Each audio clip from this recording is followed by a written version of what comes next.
உயர்ந்தவர், உமக்கு மேல் ஒருவரும் இல்லையே. எல்லோருக்கும் மேலாக உயர்ந்தவர், உமக்கு மேல் ஒருவரும் இல்லையே.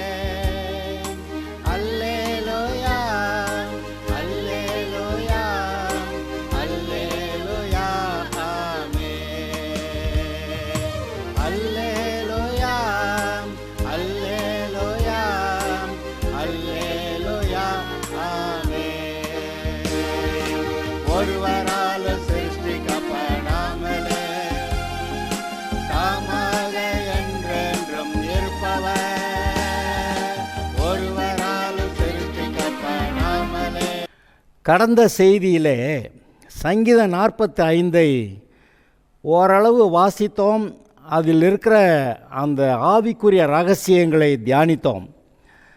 இப்பொழுது அதை தொடர்ந்து மீதியை நாம் முடிக்க வேண்டும். ஆதலால் முதல் 7 வசனங்களை வாசித்துவிட்டு அடுத்த பகுதியை நாம் பார்க்கலாம். சங்கீதம் 45. என் இருதய நல்ல விசேஷத்தினால் பொங்குகிறது. நான் ராஜாவை குறித்து பாடிய கவியை சொல்லுகிறேன். என் நாவு விரைவாய் எழுதுகிறவனுடைய எழுத்தாணி. எல்லா மனுப்புத்திரர்களும் நீர் மகா சௌந்தரியம் உள்ளவர். உம்முடைய உதடுகளில் அருள் பொழிகிறது. ஆகையால் தேவன் உம்மை என்றென்றைக்கும் ஆசீர்வதிக்கிறார். சௌரியவானே, உமது மகிமையும் உமது மகத்துவமாகிய உம்முடைய பட்டயத்தை நீர் உம்முடைய அறையிலே கட்டிக்கொண்டு சத்தியத்து நிமித்தமும் நீதியுடன் கூடிய சாந்தத்து நிமித்தமும் உமது மகத்துவத்தில் ஜெயமாக ஏறி வாரும். உமது வலதுகரம் பயங்கரமானவைகளை உமக்கு விளங்க பண்ணும். உம்முடைய அம்புகள் கூர்மையானவைகள்.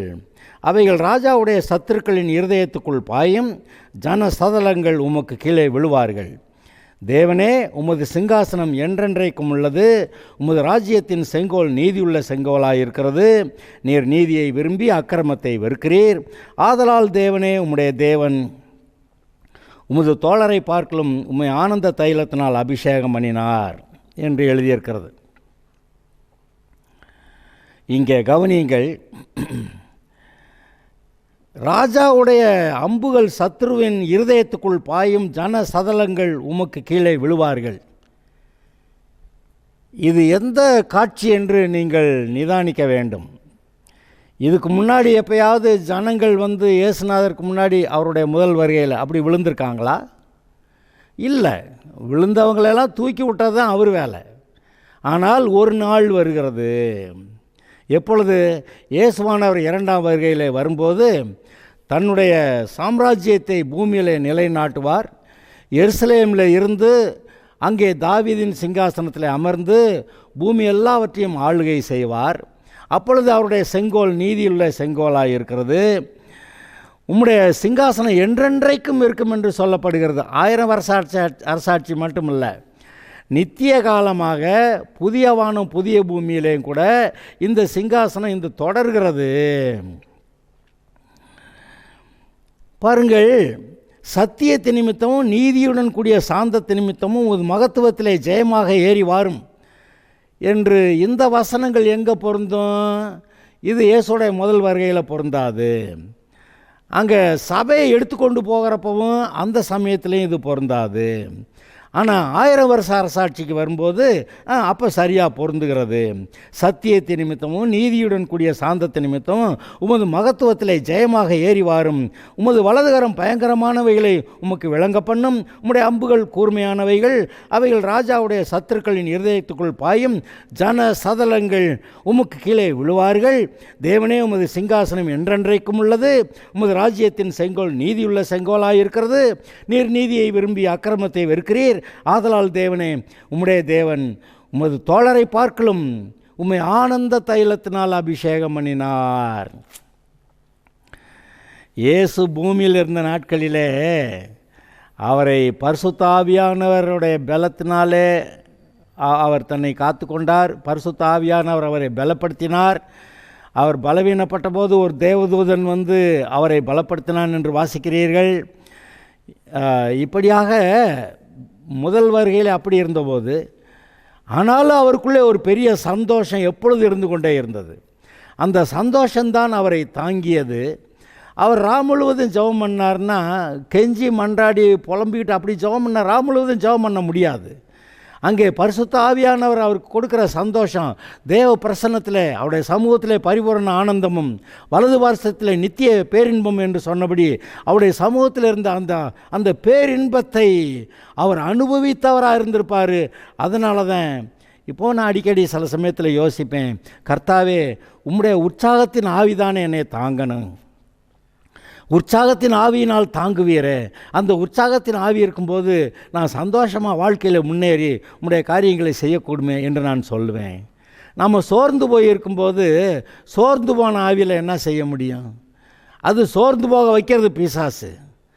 அந்த சோர்விலிருந்து நம்ம விடுதலை ஆகணும். அதற்காக கர்த்தர் ஒரு வசனத்தையும் கொடுப்பார். அந்த வசனத்தை கொடுத்து நம்மை தாங்குவார். வசனத்தில் மட்டுமல்ல, பரிசுத்த ஆவியானவர் சேர்ந்து நம்மை தாங்குகிறபடியாலே அன்று கொண்டிருந்த ஆனந்த பாக்கியம், அதாவது பரிசுத்த ஆவியில் உண்டாக அந்த சந்தோஷம் நம்மை நிரப்பும், நம்மை உற்சாகப்படுத்தும், நம்மை பலப்படுத்தும். பலவீனனும் கூட தன்னை பலவான் என்று அப்பொழுது சொல்லுவான். இங்கே பாருங்கள், இயேசு அப்படி ஒரு பெரிய சந்தோஷத்தால் நிரப்பப்பட்டிருந்திருக்கிறார். எங்கே இதில் என்ன போட்டிருக்கு? தேவன் உமது தோழரை பார்க்கலும் உண்மை ஆனந்த தைலத்தினால் அபிஷேகம் பண்ணினார். அப்போ பாருங்கள், நீதிமானுடைய கூடாரத்தில் ரட்சிப்பின் கம்பீர சத்தம் உண்டாயிருக்கும் என்று. அப்படியானால் உற்சாகம் சந்தோஷம் இல்லாமல் அந்த கம்பீர சத்தமெல்லாம் வர முடியாதுங்க. அப்படியானால் என்ன நடக்கிறது? இன்றைக்கு நீங்களும் நானும் அப்படி பரிசுத்த ஆவியில் நிறைந்து அந்த தேவனுடைய சந்தோஷத்தை நிறைவாய் பெற்று கம்பீரமாய் கர்த்தருக்காக வாழ, சத்தியத்திலே, நீதியிலே, பரிசுத்தத்திலே, தேவ அன்பிலே வாழ நம்மை அழைத்திருக்கிறார் பாருங்கள். அதிலே நாம் செயல்படுவது எவ்வளவு முக்கியம். சரி, 8வது வசனம், தந்தத்தினால் செய்த அரண்மனைகளிலிருந்து புறப்படுகையில். தந்தத்தினால் செய்த அரண்மனை. இன்றைக்கும் பாருங்கள், உலகத்து மனிதர்கள் யானை தந்தத்தை எடுத்து வச்சு அதில் இது செய்யணும் அதை செய்யணும்னு சொல்லி, அந்த காலத்தில் ராஜாக்கள்லாம் தந்தத்தினால அங்கே சிங்காசனத்தை செஞ்சுருக்கிறாங்க. அப்புறம் தங்கத்தினால இன்றைக்கு என்னென்னவத்தையோ செய்கிறாங்க. அதனால் யானைகளை வேட்டையாடுகிறார்கள். அதோடைய ஒரு பல்லு தாங்க தந்தம். 2 பக்கத்தில் இருக்க 2 பல்லு வளர்ந்து போகுது. அது சில எதிரிகளை முட்டுகிறதற்கு, சில காரியங்களுக்கு பயன்படுகிறது. அந்த தந்தத்தில் என்னத்தை கண்டாங்க? மாட்டுக்கொம்பு மாதிரின்னு வச்சுக்கோங்களேன். மாட்டுக்கொம்பை வச்சு என்னும் செய்ய முடியாது. ஆனால் அந்த தந்தம் இன்னும் கொஞ்சம் கெட்டியாக, அது ஒரு கலரில் கரெக்டாக அப்படி இருக்குது. அது யானை தந்தத்தில் செய்த சிங்காசனங்க அப்படின்னு சொல்லிக்கிடுவாங்க. அதில் என்ன மேன்மையோ தெரியாது. கர்த்தர்க்கேற்ற விதத்தில் நான் பரிசுத்தமாக நடக்கிறேன், நீதியாக நடக்கிறேன், பரிசுத்த ஆவியில் நடக்கிறேன், தேவனுடைய சித்தத்தை செய்கிறேன், அதில் சந்தோஷப்படுறதை விட்டுட்டு தந்தத்தில் செஞ்ச சிங்காசனமா அது என்ன பண்ணுவாங்கன்னு எனக்கு ஒன்றும் விளங்கலை. ஓகே, தந்தத்தினால் செய்த அரண்மனைகளிலிருந்து நீர் புறப்படுகையில் நீர் மகிழும்படி உமது வஸ்திரங்களெல்லாம் வெள்ளை, போளம், சந்தனம், லவங்கம் இவைகளின் வாசனை பொருந்தியதாயிருக்கிறது. அங்கே இயேசு கிறிஸ்துவோடைய சிங்காசனமும் இப்படி செய்கிறாங்க. சரி, அப்படி அவருடைய வஸ்திரம் வெள்ளை, போளம், சந்தனம், லவங்கம் இவைகளின் வாசனை பொருந்தியதாய் இருக்கிறது. உமது நாயகிகளுக்குள்ளே, இப்போ இதுவரைக்கும் இயேசுவை பற்றி சொல்லிட்டு, இதுக்கு பிறகு சில வசனங்கள் மணவாட்டியாகிய சபையை பற்றி சில காரியங்கள் வருகிறது. பூமியில் கூட புருஷனும் மனைவியும் எப்படி இருக்கிறாங்கங்கிறத பற்றி இதிலிருந்து சில வசனங்களை எடுத்துக்கலாம். ஆனாலும் மணவாளனாகிய இயேசு இங்கே மணவாட்டியாகிய சபையை பற்றி சொல்லுகிற சில வசனங்களை நீங்கள் நன்றாய் கவனியுங்கள். 9வது வசனம், உமது நாயகிகளுக்குள்ளே அரசரின் குமார்த்திகள் உண்டு.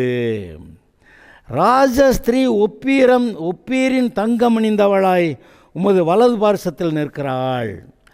தங்கத்திலேயே ஒப்பீரின் தங்கம், அதிலே மேன்மையானது என்று சொல்லப்படுகிறது.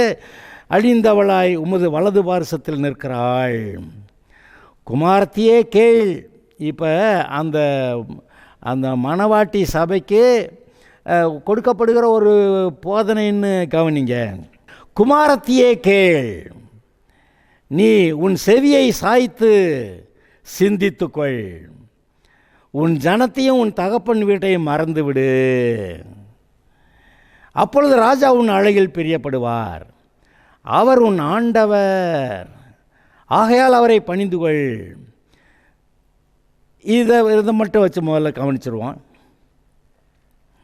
உமது நாயகிகளுக்குள்ளே அரசரின் குமார்த்திகள் உண்டு, ராஜஸ்திரீ ஒப்பீரின் தங்கம் அணிந்தவளாய் உமது வலது பார்சத்தில் நிற்கிறாள். குமார்த்தியை கேள், நீ உன் செவியை சாய்த்து சிந்தித்துக்கொள், உன் ஜனத்தையும் உன் தகப்பன் வீட்டையும் மறந்துவிடு. அப்பொழுது ராஜா உன் அழகில் பிரியப்படுவார், அவர் உன் ஆண்டவர், ஆகையால் அவரை பணிந்துகொள்.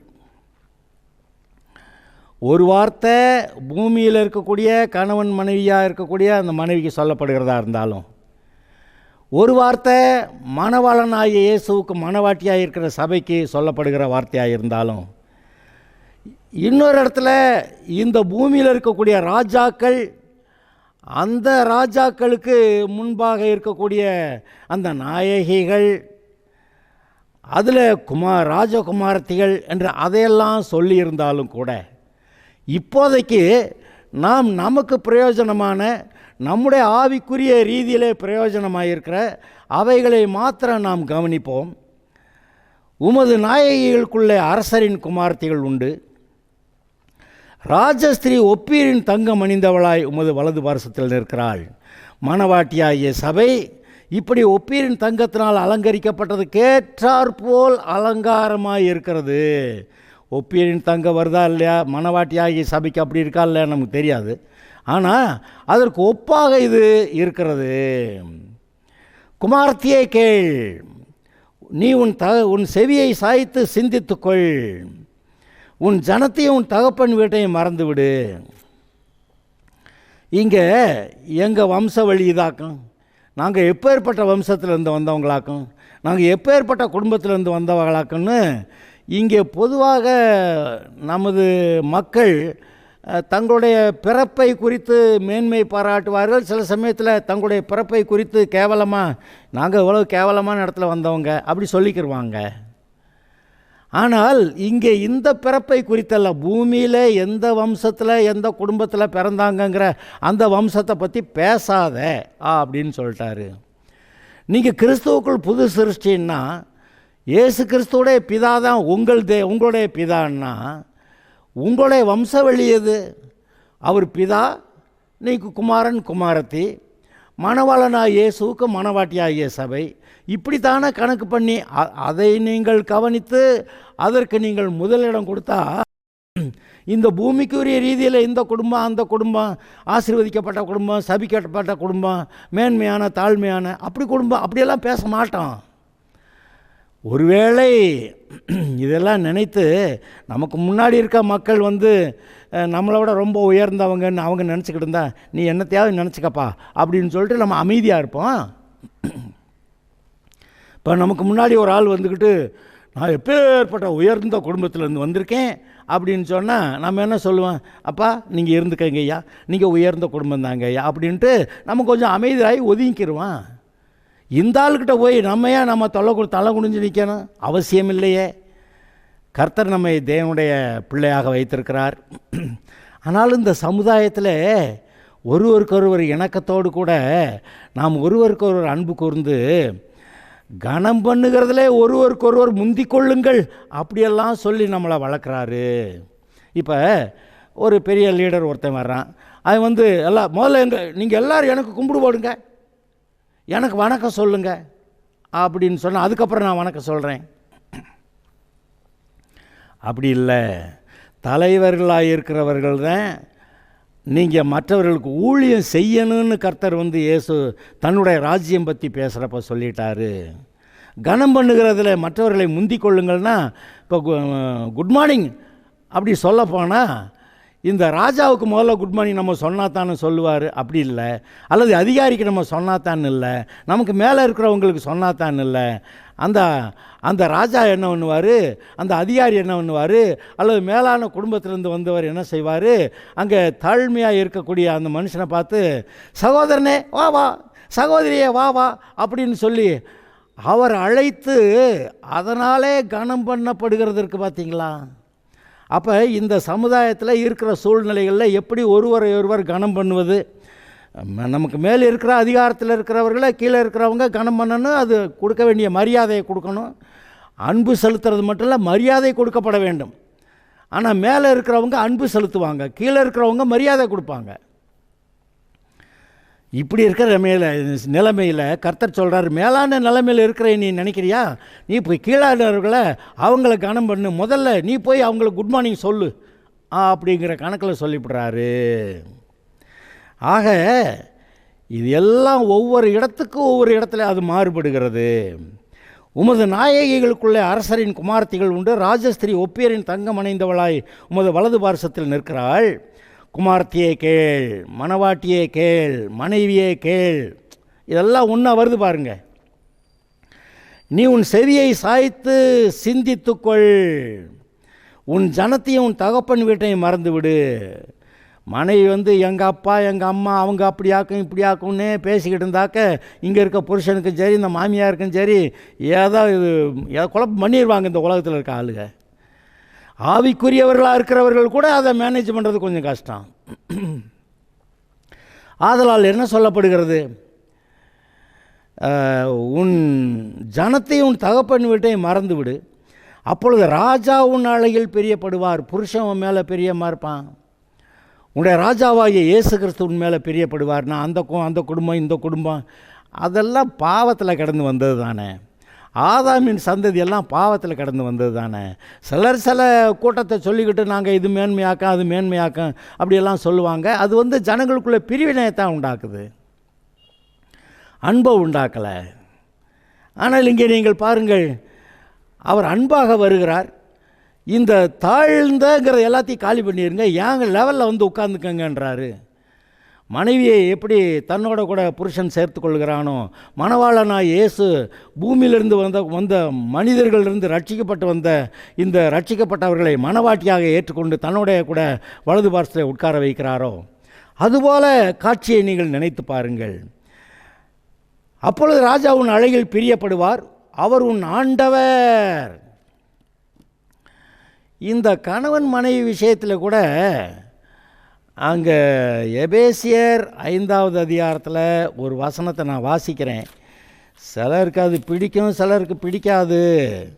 ஆனால் பைபிளில் இருக்குது, உங்களுக்கு பிடிச்சா நீங்கள் அதன்படி செய்யுங்க, உங்களுக்கு பிடிக்கலைன்னா உங்களுக்கு இஷ்டப்படி செய்யுங்க.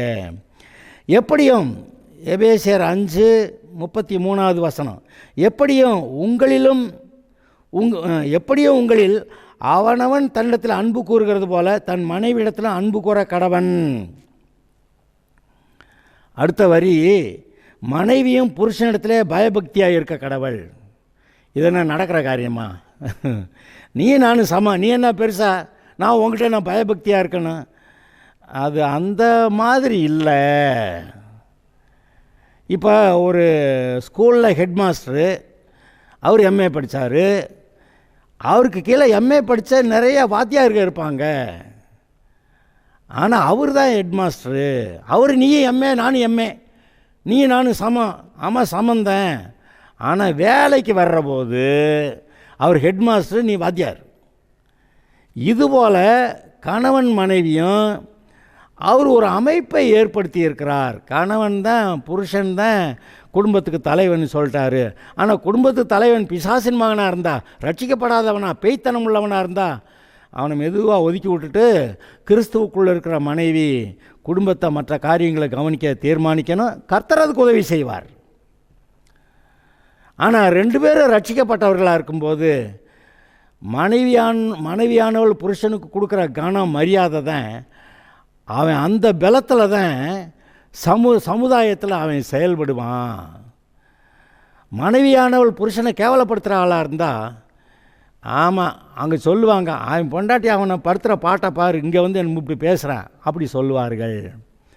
ஆனால் அருமையானவர்களே, நீங்கள் ஏற்றுக்கொள்ளுகிறவர்கள் ஏற்றுக்கொள்ளலாம், ஏற்றுக்கொள்ளாதவர்களை பற்றி நான் ஒன்றும் சொல்லவில்லை. வசனம் அப்படி சொல்லுகிறது, அவ்வளவுதான். அப்பொழுது ராஜா உன் அழகில் பிரியப்படுவார், அவர் உன் ஆண்டவர். உங்களுக்கும் எனக்கும் மணவாளனாகிய மணவாட்டியாகிய சபையாக இருக்கிற நாம் மணவாளனாகிய ராஜா ஆண்டவர். ஆகையால் அவரை பணிந்துவள். தீருக்குமாரத்தி காணிக்கை கொண்டு வருவாள். இந்த இடத்துல ஒரு விஷயத்தை ஞாபகப்படுத்துகிறேன். தாவீது சிங்காசனத்தில் வீற்றிருக்கிறான். அவனுடைய மனைவி பத்சேபாள் வந்து அவனை பார்க்கணுன்னு காத்திருக்கிறா. அப்போ அவன்கிட்ட வரும்போது அந்த ராஜாவுக்குரிய கணத்தை செலுத்திட்டு தான் பேசுகிறா. வீட்டுக்கு போனோன்னு சொல்லுவாளாக இருக்கும், ஏ தாவீது அப்படின்னு சொல்லுவாளாக இருக்கும்.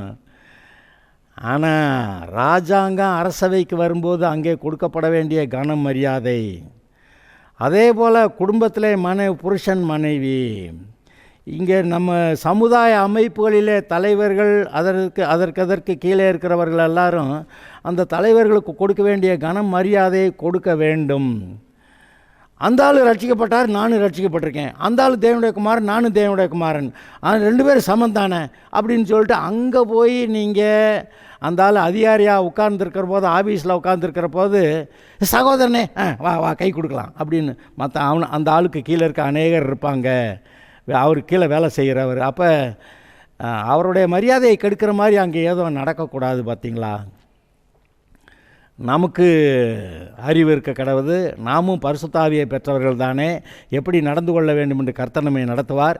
அதிலே நாம் சரியாய் நடப்போமாக.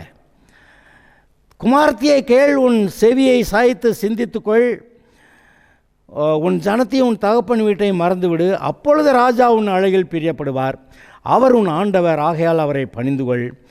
தீருக்குமார்த்தி காணிக்கை கொண்டு வருவாள். இப்போ இது வரைக்கும் பேசிக்கிட்டு இருந்தது ராஜஸ்திரீ, ராஜாவுக்கு பக்கத்தில் உட்காரக்கூடிய ராஜஸ்திரீ இது வரைக்கும் பேசிக்கிட்டு இருந்தது. அடுத்து இப்போ தீருக்குமார்த்தி காணிக்கை கொண்டு வருவாள். ஜனங்களில் ஐஸ்வர்யவான்களும் உன் தயவை நாடி வணங்குவார்கள். யார இந்த ராஜாத்தியை கூட அவர்கள் தயவை நாடுவார்கள். ராஜகுமார்த்தி உள்ளாக பூரண மகிமை உள்ளவள். இப்போ ராஜகுமார்த்தி போகுது, இடையில் ஒரு வரி தீருக்குமார்த்தி. தீரு எது? தீரு ராஜாவை பற்றி நான் சொன்ன காரியம் என்று அதை எங்கே எழுதியிருக்குன்னு பார்த்தீங்களா? எசேக்கியேல் 28வது அதிகாரத்தில் தீரு ராஜா, அந்த தீரு ராஜாவோட நடவடிக்கைகளை பிசாசின் நடவடிக்கைகளாய் பின்னாடியே அங்கே வருது வசனங்கள். அப்போ இந்த தீரு எது? தீரு இஸ்ரவேல் தேசத்தோடைய ஒரு பட்டணமா? இல்லையே, அது இஸ்ரவேல் தேசத்துக்கு புறம்பான ஒரு பகுதி. அங்கே இருக்க ராஜாக்கள் பல சமயத்தில் ஒரு சில ராஜாக்கள் இவர்களோடு ஒத்து போவாங்க, மற்றபடி அவர்கள் இஸ்ரவேலர் அந்த 12 கோத்திரத்தார் அல்ல. தீரு, சீதோன் அப்படியெல்லாம் பார்த்திங்கன்னா அது கடற்கரை பட்டணங்கள், அதெல்லாம் இஸ்ரவேலர் அல்ல. ஆனால் தீருக்குமாரத்தி காணிக்கை கொண்டு வருவாள் ராஜாவுக்கு, இந்த ராஜாத்திக்கு கூட. ஜனங்களில் ஐஸ்வர்யவான்களும் உன் தயவை நாடி வணங்குவார்கள். ராஜகுமார்த்தியே, ஜனங்களில் ஐஸ்வர்யவான்கள் கூட உன் தயவை நாடி வணங்குவார்கள். மறுபடியும் அடுத்த வசனம் ராஜகுமார்த்திக்கு போயிடுது. ராஜகுமார்த்தி உள்ளாக பூரண மகிமை உள்ளவள், அவள் உடை பொற்சரிகையாக இருக்கிறது. ராஜாவுக்கு ஏற்ற விதத்தில் ராணியா ராஜகுமார்த்தியா, அதாவது அந்த ராஜாத்தியா வீற்றிருக்கிறவள் எப்படி இருக்கிறாள்? ராஜகுமார்த்தி உள்ளான பூரண மகிமை உள்ளவள், அவள் உடை பொற்சரிகையாக இருக்கிறது. சித்திர தையலாடை தரித்தவளாய் ராஜாவிடத்தில் அழைத்து கொண்டு வரப்படுவாள். அவள் பின்னாலே செல்லும் அவளுடைய தோழிகளாகிய கன்னிகைகள் உம்மிடத்தில் கூட்டிக் கொண்டு வரப்படுவார்கள். இதான் சொன்னேன், பூமியில் இருக்க ராஜாக்களை பற்றி சொல்கிறது உண்டு, மணவாளனாய் இயேசு மணவாட்டியை பற்றி பேசுகிறது உண்டு, கணவன் மனைவியை பற்றி பேசுகிறது உண்டு. இது எல்லாத்துலேயும் ஒவ்வொரு வசனம் ஒவ்வொரு இடத்துல எடுத்து பார்த்தீங்கன்னா தான் அது பொருந்தும்.